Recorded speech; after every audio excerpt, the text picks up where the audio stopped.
You're in for a treat. Phil Schneider has 17 years experience working in the government black projects. He carried a level 3 security clearance. He's a former government geologist and engineer in the black projects, underground bases at areas 51, S4, and Los Alamos. He's going to expand your mind here this morning. Please welcome Mr. Phil Schneider. I'm Phil Schneider. I spent 17 years in black budget programs. Government geologist, as engineer, structural engineer with aerospace applications. Self-taught metallurgist, became kind of famous in my own right. I basically would have a set of notes here, but they're unavailable in all this melee. Up here I have different artifacts explaining some of them are alien metals that have been produced both on this planet and the confines of outer space that are now used in all stealth aircraft. All stealth aircraft, for instance, all black jets, what you're seeing of black helicopters and the like, the skins and the coatings and the residues that are used predominantly in the aircraft themselves, in the airframes and the rotor blades and the fans, and in some cases in submarines, special titanium hulls in the Phoenix class submarines now. All this has come from alien technology. 1947 is what the public has been told. Something crashed in the backyard in New Mexico, a place called Roswell, New Mexico. Unfortunately, that's what the public's been told. The military's known about the alien question for the better part of 70 years, and they first saw their glimpse of what was going on as early as 1909 in the American Southwest. Now, Army cavalry evidently were chasing some bandits, and they entered this cave. They were holed up in a cave, and what they found in there was flying discs and little gray guys and all kinds of weird things, and they didn't know how to explain that, and they wrote them down as best they could, and it's been in secret archives ever since. That's up down by the Truth or Consequences area of New Mexico. Well, the alien thing is more than just what I'd call a non-visible threat. We on the surface, first of all information dealing with alien or alien reproduced technology or alien reproduced vehicles or any other kinds of things well hidden from the American public. Our black budget, for instance, garners $1.023 trillion every 2 years. It's over $500 billion a year. Right now, there are 131 active deep underground military bases in the United States. There's 1,477 of them worldwide. Each one has an average cost of $17 to $19 billion. Each one is built in the site. It used to be it'd take a year to 2 years to build each one, and now they're capable of building a couple of them a year with sophisticated methods. My colleague Al Bielik has actually been on some of the high-speed railways, the magneto-leviton trains that connect all the deep underground military bases within the United States. He's been on a Mach 2 train and floats off of a single rail at 3/4 of an inch off the rail, and is what you'd call high tech. We have nothing like this on the surface. The public basically has been totally lied to. We're considered stupid or even moronic in some cases. It's got to stop. If we're going to gain our country back, we must, and I repeat, must instill in our public officials, anybody that goes and does public service, they must tell us the truth. If they cannot do this, then they must be impeached, or they must be removed from office. If this cannot occur, if the truth cannot totally come out, there are reasons for secrecy, for instance, but if the truth cannot totally come out, what's the use in us having anything called freedom? Okay, now I have pictures here that I'm going to show you during the break in artifacts, and I ask you to kind of look at them but not handle them. I have actual crashed retriever metal from Roswell, New Mexico. It's given to me when I was 14 years old. For instance, I've got other things. I've got pieces of this piece of titanium, a special titanium alloy made for everything from the original SR-71 Blackbird. That's old hat now. F-117A is their old hat now. They're making a whole new class of hypersonic above Mach 5 aircraft that employ extremely modern charged particle beam weapons. They don't even use lasers anymore. Computer-enhanced imaging radar, although it's used in helicopters for public surveillance, computer-enhanced imaging radar, and in satellite technology. The brand new kid on the block is a kind of infrared technology where a satellite 150,000 miles out in a geosynchronous orbit, or not quite geosynchronous orbit, but these spy satellites can literally look in and see a dime on the floor, say on your kitchen floor. They have a resolution factor of 99.999961. This particular piece of metal, I'm going to drop it on the floor here. It'll kind of ring like a bell. You can't break it. Withstand temperatures in excess of 7,500 degrees Fahrenheit. It has niobium in it. It also has mironite in it, element 123. Yeah, please do. It's in a non-crystalline form. This is just kind of a dripping out of the main crucible. Here's a crystalline example. It's in the scalenohedral crystalline form. We got this from the large grays technology. This is grown in the confines of outer space, which has not quite a super vacuum, but by the way, this is capable of withstanding temperatures in excess of 10,000 degrees Fahrenheit. It's great for certain parts of aircraft. This kind of material I work with on a daily basis. Up here we have a transparency of Groom Lake.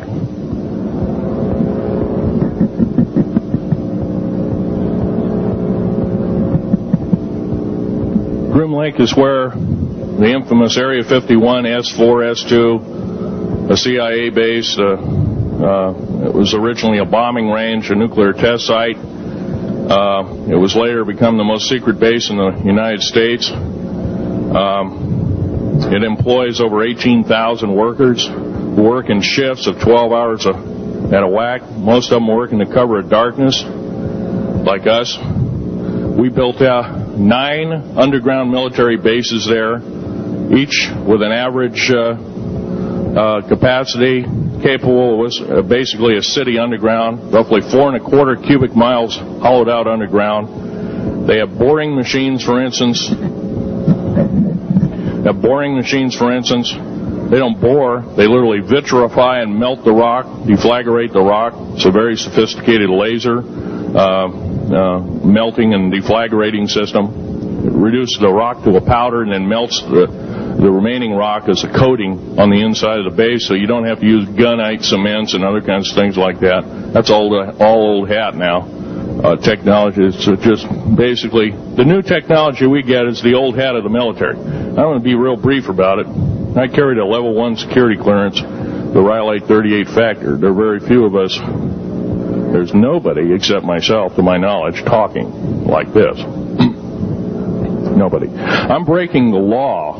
I'm breaking world as well as federal law. I'm coming out and even talking about this to a group of people. I love my country more than I love my life. 2 weeks ago, I was shot in the shoulder.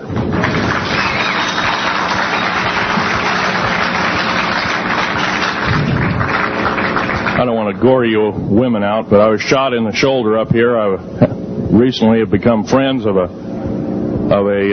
retired FBI agent who took me under the wing. He says, I've never seen a person braver than you. And I said, well, there's more coming. Our patriot movement in these United States is going to pick up the ball, and we are going to kick the parasites out.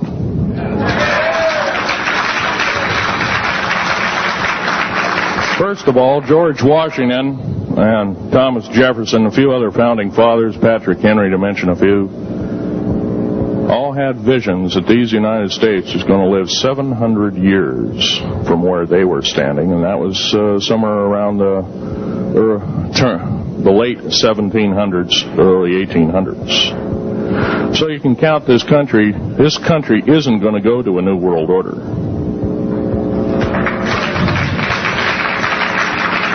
I believe firmly in constitutional law. I'm not very well skilled in it, and that's my embarrassment. But I'm going to be real blunt about it. The government that is now instilled in ruling over us are ruling as we're serfs and they're the kings and queens. Now, that's a feudal system. That isn't even a democracy. We are now being ruled by an autocracy and a technocracy. In other words, technical knowledge as rules as king, with a feudal-type system. Feudal systems haven't been used in the last 350 years, and they're coming back like gangbusters. If we are complacent, if we do not speak out in droves, and I'm not just talking about me, I'm talking about a bunch of us getting together and getting on the stump and loving our country more than we love our lives, getting on, some of us are going to get killed. I almost got killed a couple of weeks ago. Hadn't been for an FBI, a retired FBI man who risked his life, his career, everything, put it all on the line, and he didn't know me from Adam. A week prior to that, he listened to one of my tapes I gave up in Post Falls, Idaho, and I'm going to be very blunt about. He said that we need a lot more of you, but unfortunately we're not getting anybody. Well, I'm not the best speaker in the world, but I'm trying to relay to you that we need to get out and seriously get the message out. These shows are great. This hall should be absolutely packed, standing room only, and we should be getting the message out to as many people as we can with as many shows as there is it possibly to reach. There many is the public. We ought to get on talk shows. We've got to get on news shows and TV shows, and we have to really get the message out. And I think we're doing it, but it's a little bit slow in the first part. That's just that part of what I want to say. In working with the black projects, I was very loyal. I was picked because I was very strong mentally. There's a bunch of us that were picked because we don't crack under pressure. We don't freak under pressure, so to speak. Everyday events don't bother us. Now, I was involved in something very controversial, almost totally unbelievable to most of you. Some of you are religious people. I think all religions have a time and a place, and they definitely have a place in America. Now, another thing I want to reach to you is that during the unbelievable part, I was involved in building another base inside of Dulce, New Mexico, which is Los Alamos Laboratory. It's a biological laboratory. On the southwest part of the Archuleta Mesa, we built an underground facility, a better part of 3 cubic miles hollowed out underground. Then to the southwest of that, we were in the process of the early stages of building. We drilled 4 large tunnel-like holes. Some of them ran 2.5 miles under the surface. Number of the original wells or drilling machines that were used were were at the rate of 2 miles a day. It was fairly rapid. The equipment kept coming up broken. So we wanted to go down. We wanted to send somebody down there, a human observer, or human observers in this case, to find out what was going on. Well, to our total surprise, first of all, the government knew all about it. They didn't tell anybody. When I saw Green Beret and Black Beret people encamped inside of our geologist camp, I knew something was up. The gig was up. First of all, I knew all about the alien agenda. I'll explain that in a few minutes.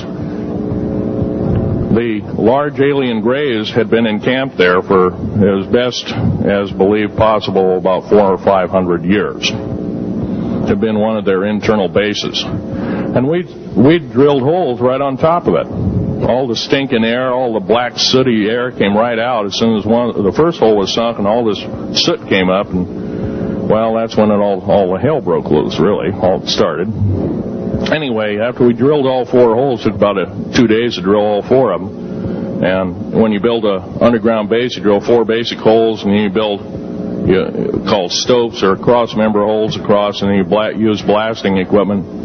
Special blasting equipment by the analyzation of the rock formation, and you literally blast out or tunnel out or deflagrate or melt rock out to build the large rooms that are required for this underground base. Well, in this process, I was lowered down the basket of one of these holes, and about from me to this elderly woman here in the front was sitting a 7-foot-tall alien gray. The stench was worse than the worst garbage can you can imagine. The person the entity was absolutely horrible. I didn't waste any time. I reached for my pistol. At that time, as an engineer, I didn't have time to carry all the folderol of one of these big submachine guns that all the sea spray and the yellow fruit and all the outer perimeter and inner perimeter security people carried. I carried a little Walther PPK pistol with a 9-shot clip. This was in late August of 1979. Now, you got a regular suit of clothes, you got a regular clothes on, plus you're in almost like a spacesuit environment, and you're reaching for a gun. It's not the easiest thing to do, and then to pop a clip in it and start shooting. And I killed 2 of them. Yes, they're mortal, and they do die. However, in the process, one of them did this. All I remember is that he just kind of waved his hand in front of his chest, and the next thing I know, this blue beam hit me and just literally opened me up like a fish, and burnt my fingers right off of me. And it was some form of electrical force, because the kind of like being hit by a lightning bolt burned all my toenails off of me. Completely crispy crittered my left foot, burnt the shoe right off of me. All I remember was the smoking remains, and I'm still conscious, but in and out of, I didn't remember much. And there was a Green Beret that was right behind me that risked his life. In fact, he died. But he risked his life. He shoved me back in the basket and hit the button and took me up. And I wouldn't be alive talking to you today if it wasn't for him. I'm forever indebted. He lost his life. 66 Secret Service agents, Green Berets, Black Berets, crack troops lost their lives because the government, our United States government, lied, did not tell us anything about the alien threat. There's a war underneath there, and I'm talking dead serious. It's been going on since that time. Since late August of 1979, our military, the Russian military, basically the militaries of the world, have been in constant conflict with the outer space alien. The small gray, the large gray, the reptilians, the whole thing. There are 11 distinct races of aliens. 2 are benevolent. 1 had to leave here in a hurry because their world is under attack, both on the surface as well as underground. There, the Pleiadians. They're familiar. Maybe some of you are familiar with that. Would some of you raise your hands who've heard of Billy Meyer and some of the Doing very good, about half the group. Well, Billy Meyer is one of these lucky people that they figured, well, he's kind of a simple type, we'll show him everything. Well, these are the benevolent aliens, and they've been here helping us. In fact, I have a picture, let me reach for it here.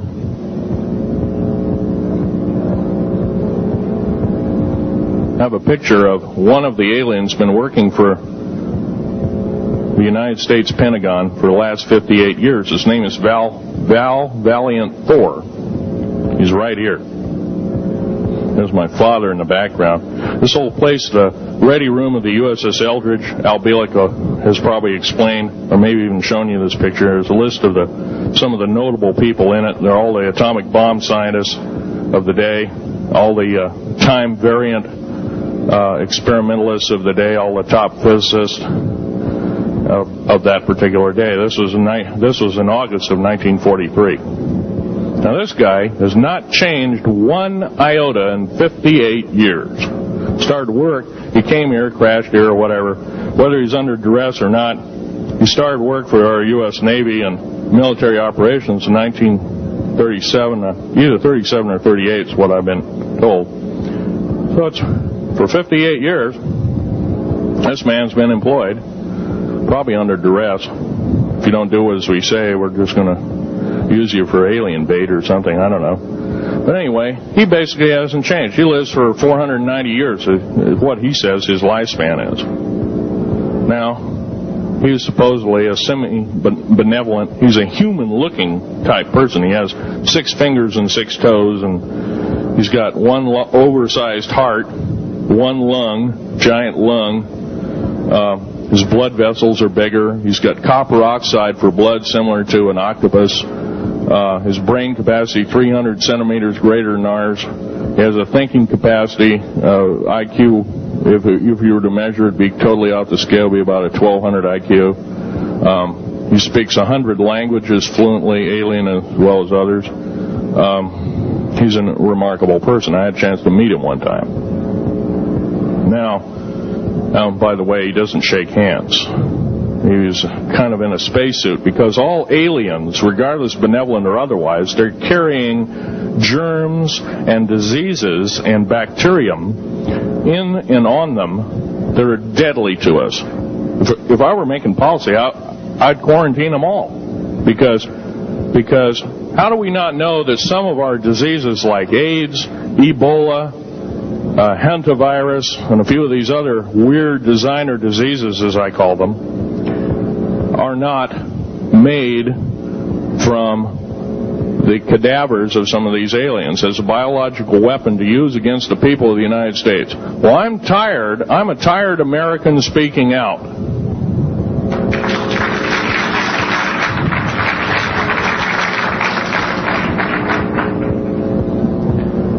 Now, what I'm telling you is kind of almost like a brain overload here.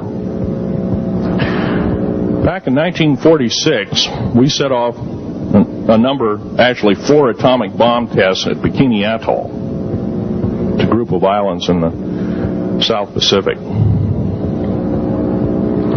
I have an original photograph here with original language on the photograph that shows there is a large alien spaceship off a wingtip of a United States aircraft. It was a drone aircraft right at the point where the bomb was beginning to show a neutron flash cloud. Here's the bomb going off. Here's the airplane tip here, and here is the alien spacecraft. Now, in 1947, questions later, please. In 1947, after Roswell debacle, our military got before the U.S. Senate. They were hauled before the U.S. Senate and says, what's going on here? Well, we didn't know anything about discs until this happened. It flopped in our backyard. Total lie.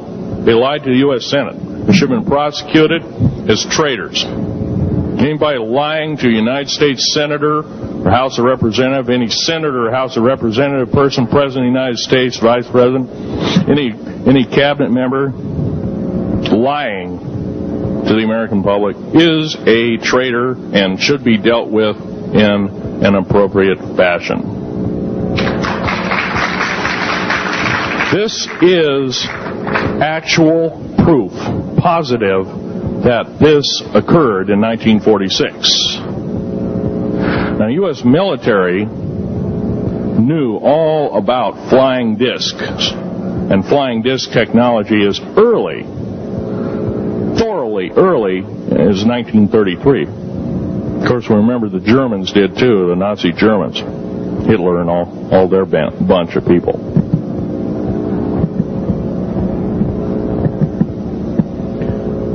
Now, it gets to the big question, if all this has been hidden from us, everybody says, well, where's the proof? I've got some of the proof laying on the table. But a lot of you probably are totally skeptical. They say, well, I could be anything.